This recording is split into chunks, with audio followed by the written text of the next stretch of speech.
ሕዝበ ክርስቲያኑ ከፓትርያርኩ አባ ጳውሎስና ከተከታዮቻቸው ጋር በዓለ ጥምቀትን እንዳያከብር አለቃ እያሌው ታምሩ አወገዙ። ጩኸቴን አሰማለሁ። ኃጢአት እስክታልፍ እስክትሻር ወደ ልዑል እግዚአብሔር እጮኻለሁ። መዝሙር 56 ከቁጥር 2።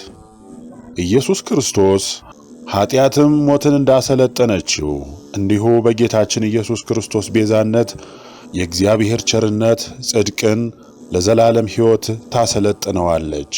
ሮሜ ምዕራፍ 5 ከቁጥር 21።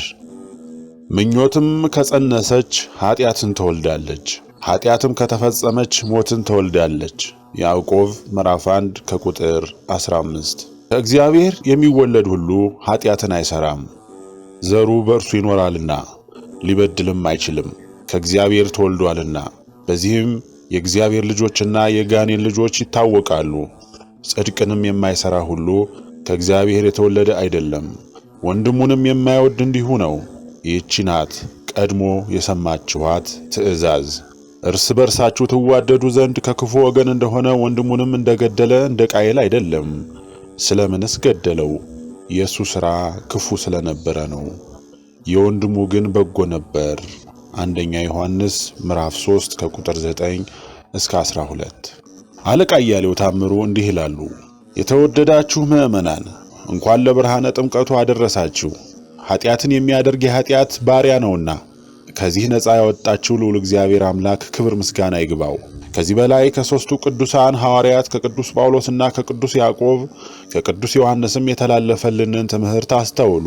የኃጢአት መሠረቷ ፍትወት ወይም ምኞት ሁሉ የኔ ይሁን የማለት ሲሆን በገቢር ስትፈጸምም ሞትን ትወልዳለች። ከእግዚአብሔር የተወለደ ሁሉ ደግሞ ኃጢአትን አይሰራም። ኃጢአትን የሚሰራ ደግሞ ከእግዚአብሔር የተወለደ አይደለም። የእግዚአብሔር ልጆችና የጋኔን ልጆችም የሚታወቁት በዚህ ነው። ሐዋርያው ቅዱስ ዮሐንስ የጌታችን ኢየሱስ ክርስቶስን ቃል ተቀብሎና ተከትሎ አጥብቆ ፍቅርን ይሰብካል።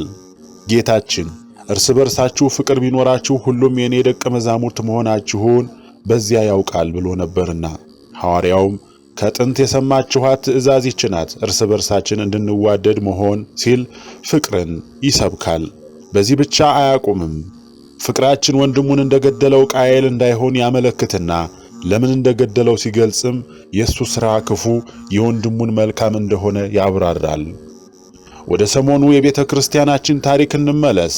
ጥር 1 ቀን 1989 ዓመተ ምህረት የእግዚአብሔር ቃል በሚነገርበት ሃይማኖትና ፍቅር በሚሰበክባት ወንድም ለወንድሙ ይቅርታ በሚያደርግባት ምእመን ከአምላኩ ይቅርታ በሚጠይቅባት ቤተ ክርስቲያን አውደ ምህረት በታቦተ እግዚአብሔር ፊት ጻድቅ ሰው ተገድሏል። የጻድቅ ሰው ደም በማይገባ ፈሷል። ገዳዩና አስገዳዩ ግን ወንድም ሳይሆን አባት ነበር። እጹብ ድንቅ ዜና ነው። አብርሃም ልጁን ለመሰዋት አቀረበ። የኛው አባት አባ ጳውሎስም ልጁን ለመሰዋት አቀረበ። እስከ መጨረሻው ሰዋው። ግን የአብርሃም መስዋዕት አቀራረብ በሃይማኖት በመታዘዝ ሲሆን የአባ ጳውሎስ ግን በትዕቢትና በእብሪት ነበር። አባ ጳውሎስ ለኢትዮጵያ ኦርቶዶክስ ተዋሕዶ ቤተክርስቲያንና ምእመናኖቿ በእግዚአብሔር ስም በወልደ እግዚአብሔር ደም ከማሉና ቃል ኪዳን ከገቡ በኋላ ቃል ኪዳን ጥሰው መሐላ ጥሰው የወልደ እግዚአብሔርን ደም ረግጠው 5 ዓመት ከሳንጃ እስከ ከባድ ልዩ ልዩ የጦር መሳሪያ ድረስ በዓለም የተከለከለ የመርዝ ጋዝ የተሞላ ቦምብ የተጫነ የጦር አውሮፕላን ሳይቀር ከባድ መሳሪያ ታጥቀው ለወጓት ጠላቶቿ የኢትዮጵያ ኦርቶዶክስ ተዋሕዶ ቤተክርስቲያንን አሳልፈው ሰጡ። ክብሯን ሸጡ። መንበሯን ከፋሺስት እግር አስረገጡ። ከዚህ ጊዜ ጀምሮ የቤተክርስቲያኒቱ አባትም መሪም አይደሉም።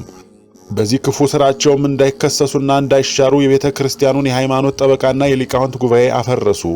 ዳኛውን የሾማቸውን ሲኖዶስን በስልጣናቸው ሚያዝያ 30 ቀን 1988 ዓመተ ምህረት ሽረው ራሳቸው በመንፈስ ቅዱስ ፈንታ ተሰየሙ። ይህም ለኢትዮጵያ ኦርቶዶክስ ተዋሕዶ ቤተክርስቲያን ታላቅ ውድቀት ነው። ከዚያን ቀን ጀምሮ በሥርዓተ ቤተክርስቲያን ይሰጥ የነበረው ሀብተ ጸጋና በረከት፣ ስርየተ ኃጢአት፣ መስዋዕተ ቁርባንና ዕጣን የለም። ጳጳሳት ፈሩ፣ ሊቃውንትም አፈሩ። የቤተ ክርስቲያን አስተዳዳሪዎችና ቀሳውስትና ዲያቆናት፣ የሰበካ ጉባኤ አባላት በአመጹ ተባበሩ። ይህ ብቻ አልበቃቸውም። የእግዚአብሔርን መባ የቤተ ክርስቲያንን ሀብት እየመዘበሩ ለአባ ጳውሎስ ፍላጎት አዋሉ።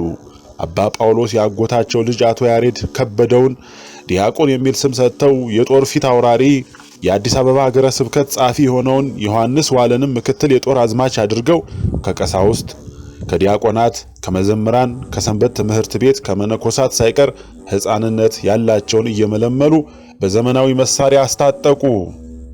በፖለቲካ አንጻርስ እንኳ የተቃወማቸው ቀርቶ እርቅ የጠየቃቸው ሁሉ የመሃድ አባል፣ የመዋ አንበሳ አባል፣ ሃይማኖትን ሽፋን አድርጎ ኢህአዴግን የሚቃወም ነው እያሉ በልዩ ልዩ ጉባኤ በዜና ቤተክርስቲያን ሳይቀር በማስተማር ፋንታ የሰው ስም ማጥፋቱን፣ ጠላት መቀባቱን ስራ አድርገው ያዙት። የሚያሳዝነው ዜና ቤተክርስቲያንን የስድብ ማሰራጫ ማድረጋቸው ነው። እኔ ግን ይህ ነገር በዚህ ብቻ እንደማይገታ ሌላም ብዙ ነገር እንደሚያስከትል ስለተሰማኝ ገና ከመጀመሪያው ለሕዝብም ለመንግስትም በነጻው ፕሬስ በኩል አቤቱታዬን ከማቅረብ ምክር ከመስጠትም አልቦዘንኩም። ግን ሰሚና ተቀባይ አላገኘሁም። ጉዳዩ በዚህ እንዳለ አባ ጳውሎስ ትጥቃቸውን እንዳጠበቁና እንዳደራጁ ሲያውቁ የጦር አዝማቾቻቸውን ችሎታ፣ የህቡ ሰራዊታቸውን ዝግጅት ሲረዱ ህዳር 21 ቀን 1989 ዓመተ ምህረት በአክሱም፣ ታኅሳስ 29 ቀን 1989 ዓመተ ምህረት በቤተ ክህነት የስብከት አዳራሽ በፈለጉት ላይ ሁሉ እርምጃ ለመውሰድ መቁረጣቸውን በዛቻ ከገለጹ በኋላ ጥር 1 ቀን 1989 ዓመተ ምህረት በቅዱስ እስጢፋኖስ ቤተክርስቲያን ምእመናን ለጸሎተ ቅዳሴ ለምስጋና የቅዱስ እስጢፋኖስን በዓለ ዕረፍት መታሰቢያ በማድረግ በተሰበሰቡበት ታቦተ እግዚአብሔር በቆመበት ኃይላቸውን አሳዩ።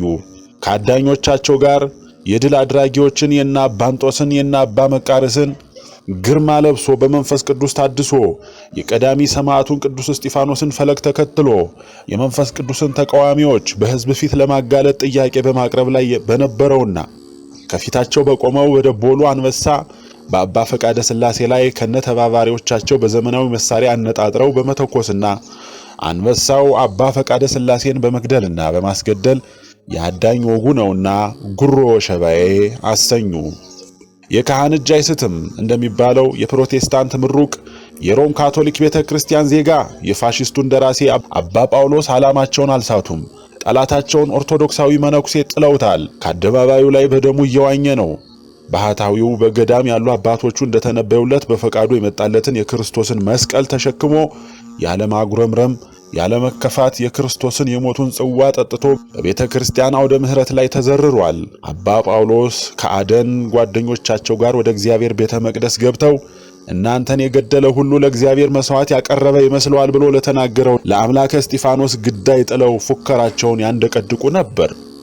ባለስልጣኖች በትዝብት ይመለከቱ ነበር።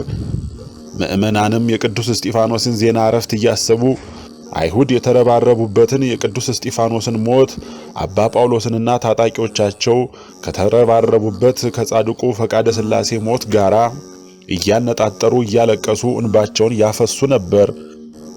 ቃል በራማ ተሰማ። ለቅሶ፣ ዋይታ፣ ጩኸት። ራሔል ስለ ልጆቿ ስታለቅስ መጽናናትን ለቅሶ መተውን እምቢ አለች ሲል ነቢዩ ኤርምያስ ወንጌላዊ ማቴዎስ የጻፉትን በደብረ ሰላም ቅዱስ እስጢፋኖስ ቤተክርስቲያን ተደገመ። ኃጢአት ሞትን እንዳነገሰችው በጌታችን በኢየሱስ ክርስቶስ ቤዛነትና ሰጭነት የእግዚአብሔር ጸጋ ጽድቅን ለዘላለም ሕይወት ታነግሰዋለች እንደተባለው ሆኖ ባህታዊ አባ ፈቃደ ሥላሴ አባ ጳውሎስና ታጣቂዎቻቸው በከፈቱላቸው በር ለሞት ወደ ሕይወት አለፉ። በባህታዊ አባ ፈቃደ ሥላሴ ታሪክ ሁል ጊዜም ጎራዴ ይይዙ እንደነበረ ይነገርላቸዋል። ግን በሰውም ሆነ በእንስሳ ላይ ጉዳት አድርሰው አያውቁም። ለምን ያዙት የሚል ጥያቄ ይነሳ ይሆናል። ነቢያትና የነቢያት መንፈስ ለነቢያት የሚታዘዝ ስለሆነ የነቢያትን መንፈስ የወረሱ ባህታውያንም አንዳንድ ለሚቀበሏቸው ለሚላኩባቸው ምልክት የሚሰጡ ነገሮችን ይይዛሉ። የረሃብ፣ የጥጋብ፣ የጦርነት፣ የሰላም፣ የጽድቅ፣ የኃጢአት ዘመናት በሚፈራረቁበት ጊዜ ሁሉ እነዚህ ነቢያት ጦር፣ አንካሴ፣ ሰይፍ፣ ጎራዴ፣ እንዝርት፣ ሰፌድ፣ ደጋን፣ ሌላም ምልክት ይይዛሉ። ልዩ ልዩ ልብስ ይለዋወጣሉ። የሚሆነውን ለማሳየት እንጂ ማንንም ለመጉዳት አይደለም። አባ ፈቃደ ሥላሴም ጎራዴ ተሸክመው የኖሩ አንገቴን ለሃይማኖት እሰጣለሁ ሲሉ እንጂ ለሌላ አልነበረም። በሞቱበት ቀንና ሰዓትም የቅርብ ታዛቢዎች፣ ተመልካቾች እንደመሰከሩት በጎራዴያቸው መሬቱን ጫር ጫር አድርገው አንተ መሬት ነህ ወደ መሬት ትመለሳለህ የሚለው ፍርድ ሊፈጸምባቸው ጊዜው መድረሱን ከማመልከት በቀር ከቶ በማንም ላይ የመግደል ሙከራ አላደረጉም ነው የሚባለው። ሙከራው ቢኖርም የሰለጠነ ፖሊስ ከዛ ቆሟል። የጨበጡትን እጃቸውን አቁስሎ ጎራዴያቸውን አስጥሎ ሊያስራቸው ሊመረምራቸው ትምህርቱም ስልጣንም ነበረው። እውነቱ ግን 40 ቀን ሙሉ ሲዝቱ የከረሙት አባ ጳውሎስ የእሳቸውን የጦር ሜዳ ሙያ የታጣቂዎችን የቶክስ ትርኢት ለማሳየት የተዘጋጁበት ጊዜ ስለሆነ ጉሮ ወሸባዬ አሰኝተዋል። እነ ብርሃኑ መኮንንም ጉሮ ገዳይ ገደለ አሉ ከአለቱ ላይ ብሎ ለመስፈን ተመችቷቸዋል። ሆኖም በመገናኛ ብዙሃን የተላለፈው ወሬ ያለ መንገዱ ምጥ ወላዲቱን ትቶ አዋላጅቱን እንደሚባለው ሆኖ አንበሳ የመጣ ገዳዩን አባ ጳውሎስን አለቅጣት አስቀርቷቸዋል። ገዳይ እያለ ሟች ተወቅሶበታል።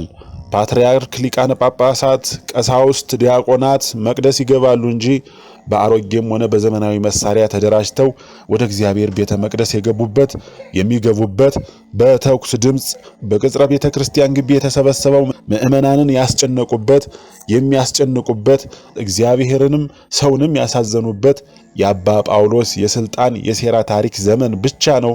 ሌላ የለም፣ አልነበረም፣ አይኖርምም። ጉድ መቼ በዚህ አለቀና ከ3 ቀን በኋላ ጥር 4 ቀን እሁድ በሰንበተ ክርስቲያን የሐዋርያው ቅዱስ ዮሐንስ ፍጻሜ ሕይወት መታሰቢያ በዓል ስለሆነ ብዙ ምዕመናን፣ ካህናት የዕድሜ የጾታ ገደብ ሳይኖርባቸው በቤተ ክርስቲያን ተሰብስበው ሌሊቱን ሲጸልዩ ሲያመሰግኑ አድረው ለቅዳሴ ሲዘጋጅና ነፍስ ገዳዩ አባት ይመጣሉ። ምዕመናን አንፈልግም የሚል ጩኸት ያሰማሉ። በቤተ ክርስቲያን ሥርዓት ሳይታረቁ ቂም ይዞ ጸሎት ክልክል ነው። ቄሱም ጳጳሱም በቅዳሴ ጊዜ የሚያውጁት ይህንኑ ነው። ምዕመናንም የተቃወሙት በዚህ መሰረት ነው። አባ ጳውሎስ ደግሞ ከቤተ ክርስቲያን የእርቅ ጥያቄዎች ይልቅ ደም በማፍሰስ ቃየል በወንድሙ ላይ የፈጸመውን ሥራ ሰርተዋል። ቅዱስ ዮሐንስ ፍቅር የሌለው ሰው በአፍ ብቻ ወዳጅ መስሎ የሚታይ ሰው ወንድሙን እንደገደለ እንደ ቃየል ነው ይላል። በዚህ የኃጢአት ሥራም የእግዚአብሔር ልጆችና የጋኔን ልጆች ተለይተው ይታወቃሉ ይላል። ወበዝንቱ እሙራን ደቂቀ እግዚአብሔር ወደቂቀ ጋኔል ይላል። አባ ጳውሎስ ወንድማቸውን ንጹሕ ድንግል መነኩሴ ባህታዊ አባ ፈቃደ ሥላሴን በሕዝብ ፊት በመግደል በማስገደል ከእግዚአብሔር ልጅነት ወጥተው የነፍሰ ገዳይ ልጅ ሆነዋል። ነፍሰ ገዳይ ማን እንደሆነ ለማወቅ ጌታችን የተናገረውን የዮሐንስ ወንጌል በምዕራፍ 8 በቁጥር 44 የተጻፈውን መመልከት ነው። በዚህም ከምዕመናን አባትነት ማዕረጋቸው ወርደዋል። ከምዕመናን ማህበር አንድነታቸው ተለይተዋል። ቀደም ሲል ለኢትዮጵያ ኦርቶዶክስ ተዋሕዶ ቤተክርስቲያን የገቡትን ቃል ኪዳን ትተው ለሮም ካቶሊክ ቤተክርስቲያን የጌታ አዳር በመግባታቸው በመንበረ ማርቆስ ያገኙትን የአባትነት ክብር ንቀው በተራ ምዕመን ደረጃ ከሮም ካቶሊክ ቤተክርስቲያን ቡራኬ በመቀበላቸው በሲኖዶሱና በቤተክርስቲያን ላይ በማመጻቸው በመንፈስ ቅዱስ ፈንታ አመራር ሰው ነኝ ማለት ራሳቸውን በመሰየማቸው ይህን ሁሉ የኃጢአት ሥራቸውንም በነፍሰ ገዳይነት በመደምደማቸው የኢትዮጵያ ኦርቶዶክስ ተዋሕዶ ቤተክርስቲያን አባት መሪ ሊሆኑ አይችሉም። ምዕመናኑ ተቆጡበት። የተቃወሙትም ይኸው ነው። ግን አባ ጳውሎስ ጠባቂ ያላት በግ ላቷ ውጭ ያድራል እንደተባለው ሆነና እሳቸው ባደራጁት ኃይል ላይ የሌላ ኃይልን ጉልበት ጨምረው ባዶ እጃቸውን በእግዚአብሔር ቤት የተሰበሰቡትን ምዕመናን አስደበደቡ፣ አሳሰሩ። መንግስትም ለአቤቱታ ጊዜ መንግስት በሃይማኖት ጉዳይ አይገባም ያለውን በቤተ ክርስቲያን በተሰበሰቡ ምዕመናን ላይ የኃይል ሥራ ሲፈጸም እንዴት ሳይታወሰው እንደቀረ ገርሞኛል።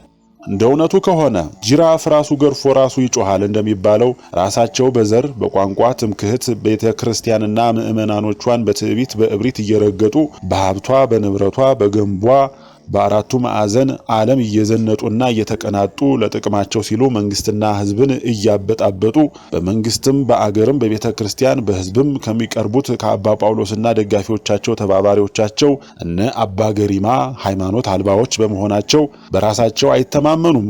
ለነፍሳቸው ያደሩ መነኮሳት አልፎም እውነተኛ ጳጳሳት ሐዋርያት ቢሆኑ ኖሮ መክረው አስተምረው መንግስትንና ሕዝብን በጸሎታቸው ሰውንና እግዚአብሔርን ያስታርቁ ነበር እንጂ ሐሰትን ከአእምሯቸው እያመነጩ ሰብቅን በሰብቅ እያጋጩ መንግስትንና ሕዝብን አያጣሉም ነበር። መንግስትንና ህዝብን አያጣሉም ነበር። በባሏ ላይ ምንዝር የለመደች ሴት ኃጢአቷን ለመደበቅ ጎረቤትን ማማት እንደምታስቀድም አባ ጳውሎስም የሚሰሩት ሁሉ ጥቅማቸውን ለማሟላት ሌላውን መክሰስ ነው፣ መንግስትን ለመጥቀም አይደለም። መቀመጫው ላይ ቁስል ያለበት ውሻ እረፍት የለውም። መናፍቃንም ህሊናቸው እረፍት አይሰጣቸውም።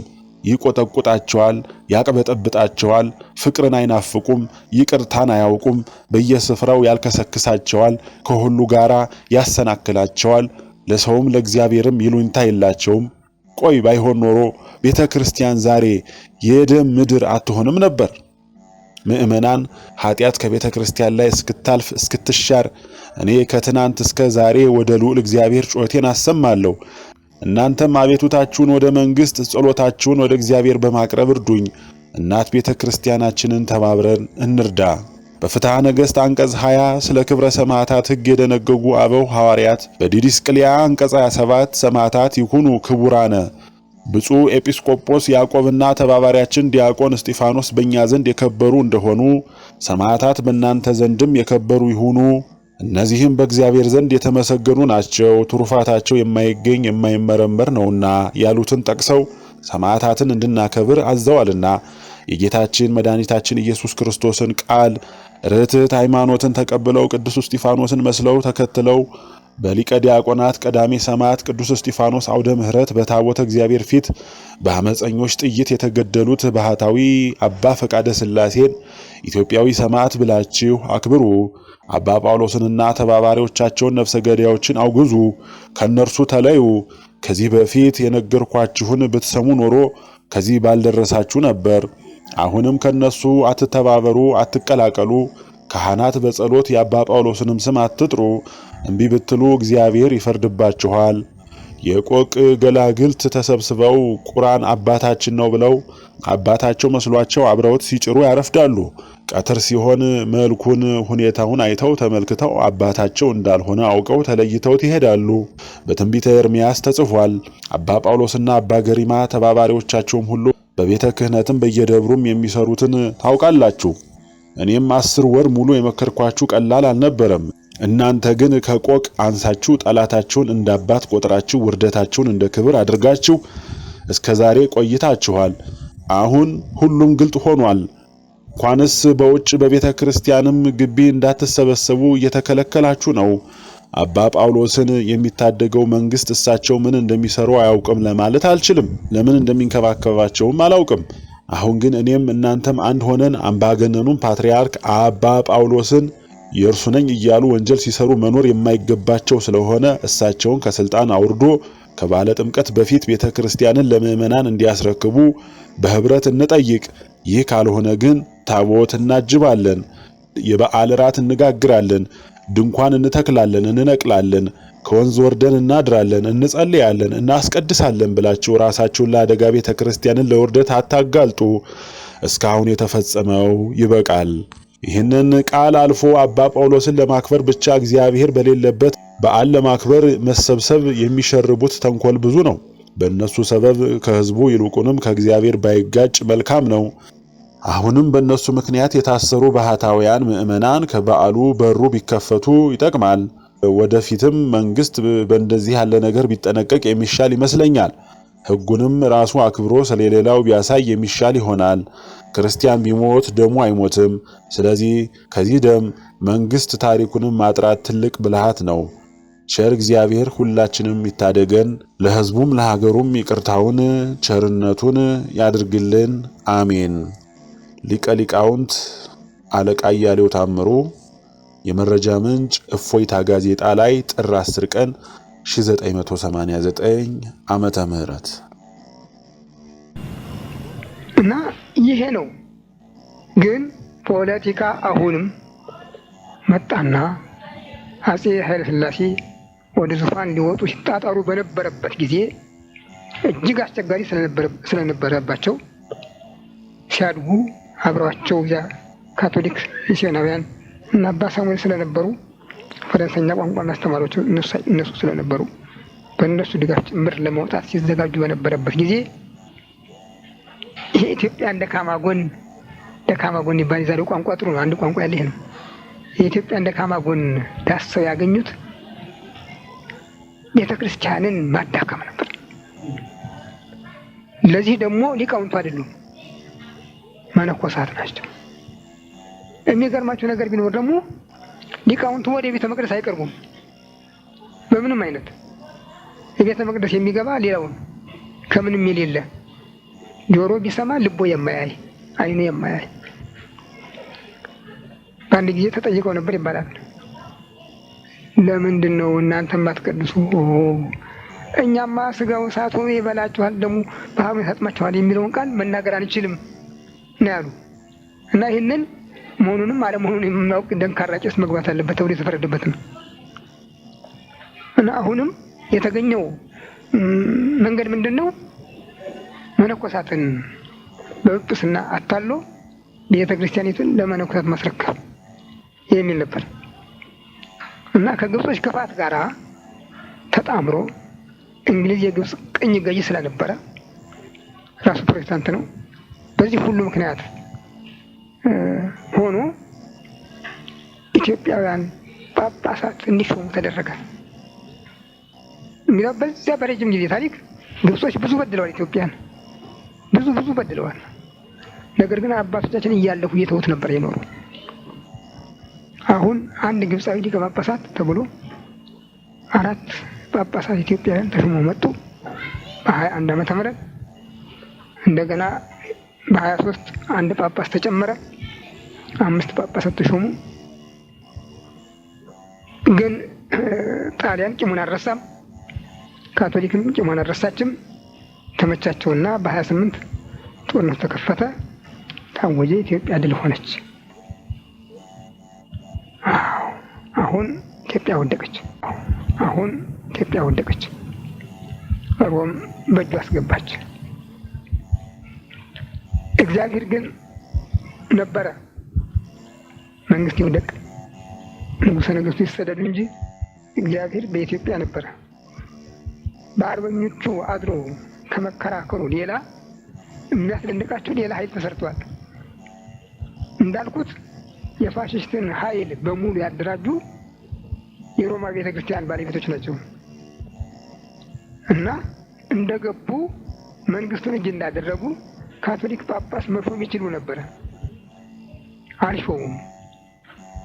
እና በኢትዮጵያ የቄሳር እንደራሴ የነበረው በጊዜ የነበሩትን ከሞት የተረፉትን ሊቃውንትና መኳንንት ህዝቡንም ሰብስቦ እኔ ይችን ታሪካዊት ቤተክርስቲያን መድፈር አልፈልግም፣ መብቷን መግፋት አልፈልግም፣ ግን እናንተ ራሳችሁ ጳጳስ ሹሙ፣ ከእንግዲህ ወዲህ ከግብጽ ጳጳስ አይመጣም ማለት ነው። እሱ እንዲህ ያለበት እንግዲህ ያን ጊዜ ግብጽ በእንግሊዝ እጅ ስለነበረች ይህን ሰበብ አድርጎ ጦርነት እንዳይቀሰቅስብኝ ብሎ ነው። እግዚአብሔር ግን ለራሱ ስራ ነበረው። አባ ቄርሎስ ደግሞ ግራሲያኒ በተመታበት ቀን እዚያ ለአጃቢነት እንደቆሙ ቆስለው ነበር እና አገር ሄዳለሁ እዚያ ሆኜ አስተዳድራታለሁ እንጂ አልመጣም አሉ። ሲሄዱ እንግዲያው ወኪል ይስጡና ባቸው የጎጃምና የቤገምድ ሊቀ ጳጳስ የነበሩትን አቡነ አብርሃምን ውክልና ሰጥተው ሄዱ። እዚህ ያሉት ማሩ ሲጨንቃቸው አቡነ አብርሃምን ተቀዳሚ አድርገው የኢትዮጵያን ቤተክርስቲያን የጵጵስና መንበር መሰረቱ። ጥሩ አጋጣሚ ነበር፣ የእግዚአብሔር ስጦታ ነበርና። ጃንሆይ መጡ። ጃንሆይ ከመጡ በኋላ ምን ሆነ? እነዚያ የተሾሙት ጳጳስ በሙሉ ተሻሩ እንደ ስጋውያኑ ሁሉ እና ቀረ። እንደገና አባ ቄርሎስ ሸሽተው ሄዱት መጡ። በኢትዮጵያ ሊቃውንትና በእሳቸው መካከል ጠብ ከረረ። አንቀበልም አሉ። ከ7 ዓመት ክርክር በኋላ ኢትዮጵያ በራሷ ልጆች እንድትመራ ተወሰነ። እንግዲህ ያን ጊዜ ጨርሶ በኢትዮጵያውያን እጅ ገባን።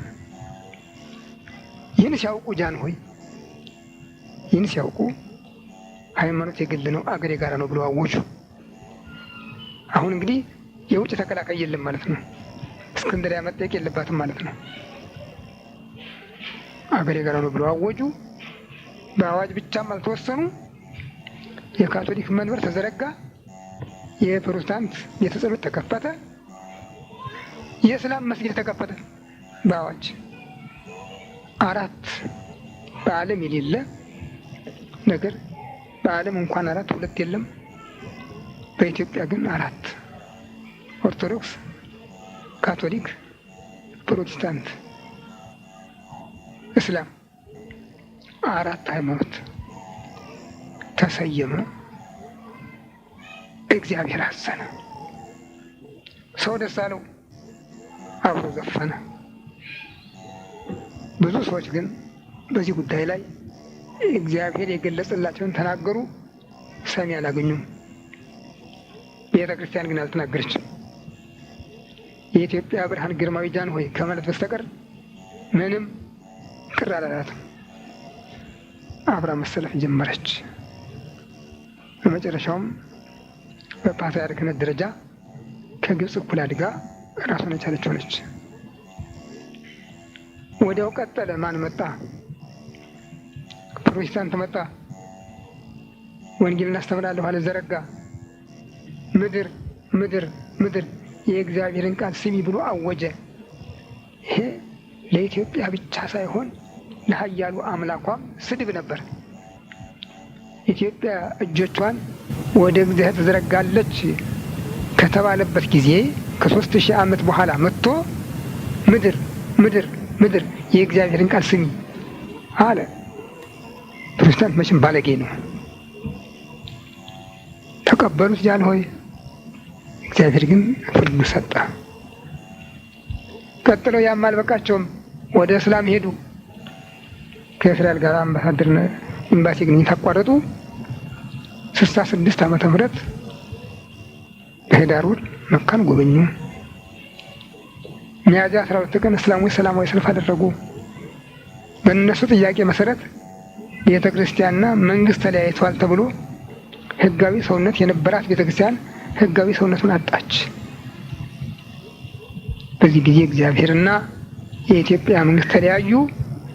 ይኸው እግዚአብሔር የለም በሚለው በደርግ ወታደር እጅ ወደቅን። እስከዚያ ድረስ ያልተናገረችው ቤተ ክህነት አሁንም ደርግ እግዚአብሔር የለም ብሎ ሲያውጅ ወንጌልና ሶሻሊዝም አንድ ነው፣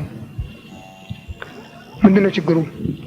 ወንጌልም ተካፍላችሁ ብሉ ነው ያለ፣ ሶሻሊዝም ተካፍላችሁ ደሩ ነው ብላ ጎኑ ተሰለፈች። ህፃናት፣ ቀሳውስት፣ ዲያቆናት፣ አብዮት ጠባቂዎች ምልምል ወታደሮች ሆኑ። ሌሊት ሰው ሲደበድቡ ያድራሉ፣ ቀን የክርስቶስን ደም ይቀዳሉ። በአንድ ጽዋ የሰው ደም፣ በአንድ ጽዋ የክርስቶስን ደም የሚቀዱ ሆኑ።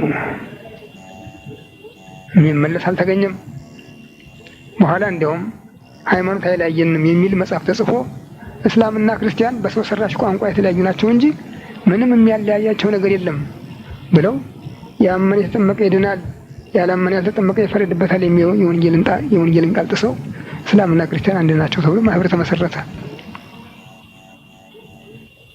በኋላም እና አባ ማርቆስ ተሾሙ።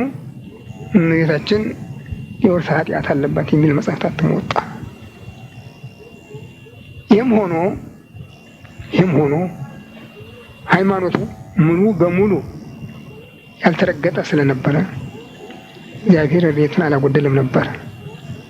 አባ ጳውሎስ ሲመጡ ግን ስር ነቀል ለውጥ ነው ማድረግ ብለው ለእንግሊዙ ጋዜጠኛ እንደሰጡት ስር ነቀል ለውጥ አደረጉ። ሄደው ከሮማ ፓፓ ጋር ተዋሃዱ። የሮማ ቤተክርስቲያን አባል ሆኑ። አብረው ቀደሱ፣ አብረው ጸለዩ። ከዚያም ተመልሰው ስለ ዝርዝር ሃይማኖቱ የግል መጽሐፍ አወጡ። የሲኖዶሱ መሪ መንፈስ ቅዱስ የሚለውን ሽረው የሲኖዶሱ መሪ ፓትርያርኩ ነው ብለው ወሰኑ። በ88 ዓመተ ምህረት ሚያዝያ 30 ቀን ከዛሬ ጀምሮ ቤተ ክርስቲያን እስከ ዛሬ ስትሰራባቸው የነበሩት ደንቦችና ሕጎች ሁሉ ተሽረዋል ብለው ሌላ ሕግ አወጡ።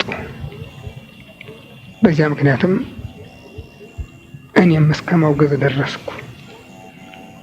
እሳቸውንም የሲኖዶስ ዋና ጸሐፊም ጳጳሳቱንም አለቆችንም ካህናትንም ግን የተቀበለኝ የለም።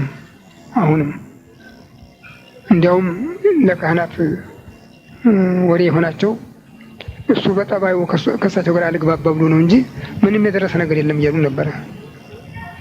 ነፍሳቸው በዚህ አልተወሰኑም። በ91 ዓመተ ምህረት ከእሁድ በቀር ሌላ ቀን እንዳይሾም የሚያዘውን ሕግ ሽረው ሰኞ 16 ጳጳሳትን ሾሙ። ይህን ያህል የሚሾሙበት ምክንያት የቀድሞውን ሲኖዶስ ሙሉ በሙሉ ለመሻርና እሳቸውን ለመተካት ነው። አሁንም ያሉ እነሱ ናቸው። አዎ ይህም ሆኖ የኢትዮጵያ ሕዝብ አሁንም አልተመለሰም። እግዚአብሔር በልዩ ልዩ ታምራት ገዝቷቸው ነበር። እሳቸውን አልተመለሱም። ግን በዚያው ዓመት ጴጥሮስ ጳውሎስ ቤተክርስቲያን አስቀድሳለሁ ብለው እንደገቡ በቅዳሴ ላይ 3 ጊዜ ነው ያስወጣቸው።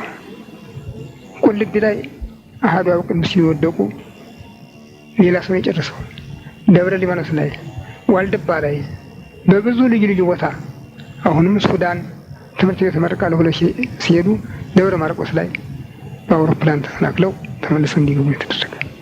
ይህም ሁሉ ሲሆን ቅሬታ የላቸውም፣ እሳቸውም አይደነግጡም።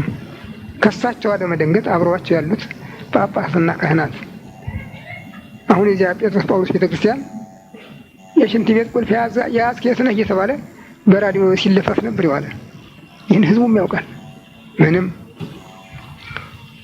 እግዚአብሔር መቼም መድረሻ የለውም። ጥር 1 ቀን አባ ፈቃደ ሥላሴን በታቦቱ ፊት እልፍ አእላፍ ህዝብ በቆመበት እንዲሁ ገደሉ ማለት ይቅርብን።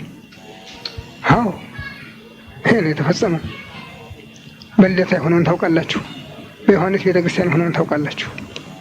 ይህ ሁሉ ሲሆን ህዝቡ ምንም ደንታ የለውም። ምን ታየ ብለን ነው ነበር የሚል። አሁን በመጨረሻ ጊዜ ያው በዚህ ሳምንት ታኅሳስ 12 ማለት ነው ሁለተኛው የኢትዮጵያ ካርዲናል ናቸው የካቶሊክ በኢትዮጵያ የሞቱ ጡረታ ሆነው ነበረ። እሳቸው ሲሞቱ እግዚአብሔር የሁለቱንም ደባ ለኢትዮጵያ ሕዝብ ገለጸ። የሮምንም የአባ ጳውሎስንም የሮምንም ተሸፋፍኖ ሲያደቡ መኖር። አሁንማ እኮ የእኛም ሆናለች ያሉ ነበር የሚያሾፉ።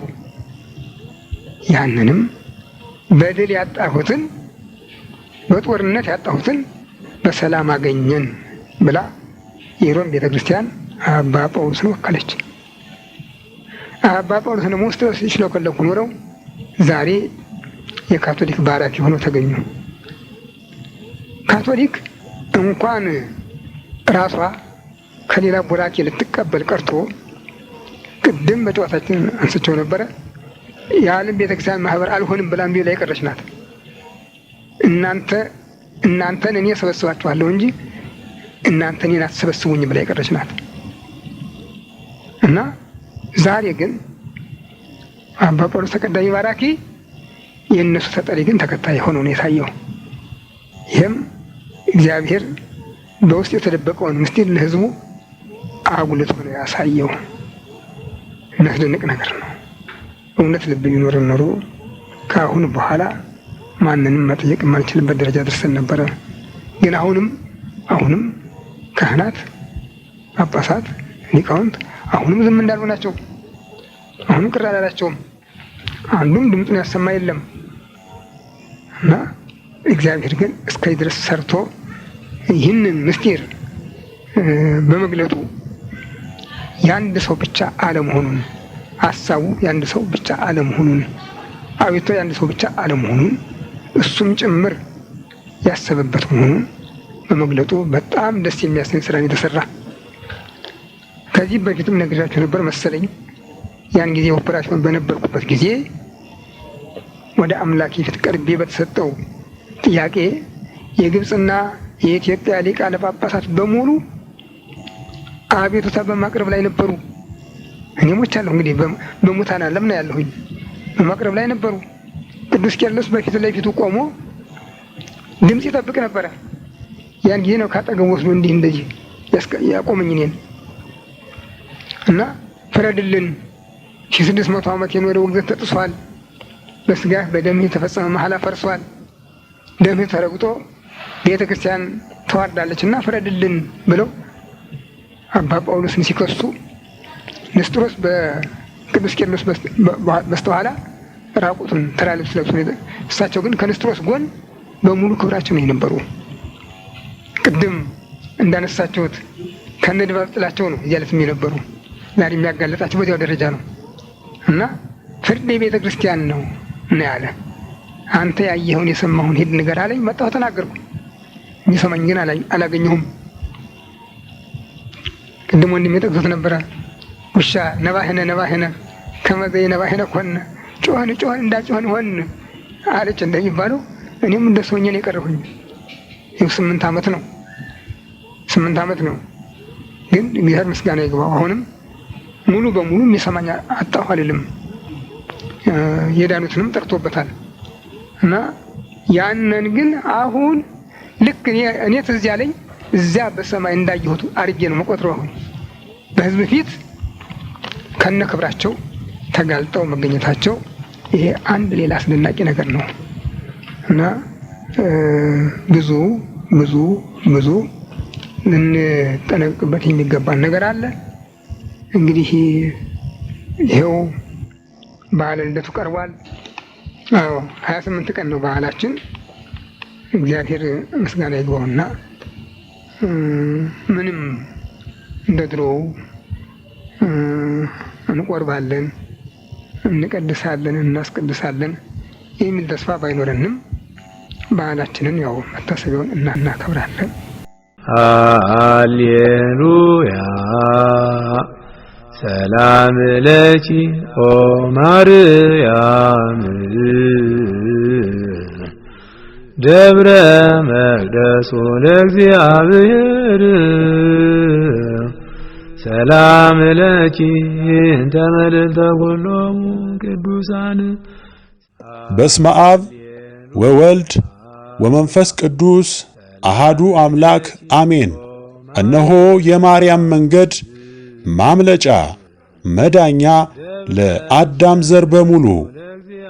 የእግዚአብሔር አንድነት ፍቅር፣ የእመቤታችን ቅድስት ድንግል ማርያም አማላጅነት ከሁላችሁ ጋር ይሁን እያልን የማርያም መንገድ የተሰኘ አዲስ መንፈሳዊ ሚዲያ ይዘን ቀርበናል።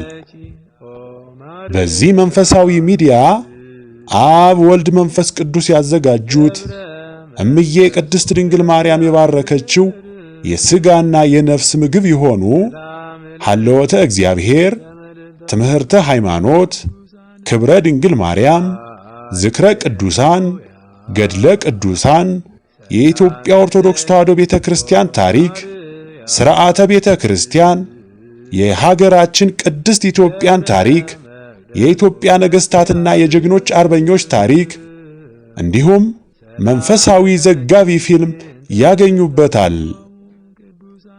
የማርያም መንገድ ማለት መዳኛ ወይም ማምለጫ ማለት ሲሆን ትውልዱ ስለ ኦርቶዶክስ ተዋሕዶ ቤተ ክርስቲያንና ሀገረ እግዚአብሔር ሀገረ ማርያም ተብላ ስለምትጠራው ቅድስት ኢትዮጵያ ታሪኳንና ማንነቷን እንዲያውቅ አውቆም የራሱን ቅዱስ የሆነ ታሪክ እንዲሰራ ለማስቻል የሚሰራ ኢትዮጵያዊ ቀለም፣ ኢትዮጵያዊ አሻራ ያለው ሚዲያ ነው።